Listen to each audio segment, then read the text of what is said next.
আজকে আমাদের পাড়াতে আমাদের পিসিমা হয় সম্পর্কে, তিনি মারা গেল।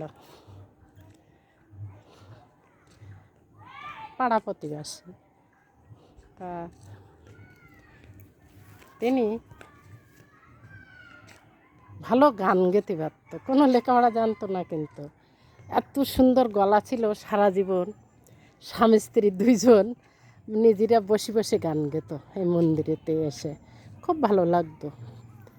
কিন্তু স্বামীটা আগে মারা গেল, বউটা আজকে মারা গেল। হঠাৎ পড়ে গিয়েছিল, হাত পা ভেঙে গিয়েছিল, মাজা টাজা অপারেশন করে নিয়ে আসছে। কালকে সন্ধ্যেবেলায় বাড়ি নিয়ে আসছে, আজকে সকালে হার্ট অ্যাটাক করে হঠাৎ মারা গেল। মৃত্যুর কথা কেউ বলতে পারে না, হঠাৎ হঠাৎ মানুষ সব মারা যাচ্ছে। আমরাও কোন দিন হারিয়ে যাব পৃথিবী ছেড়ে, তার ঠিক নেই।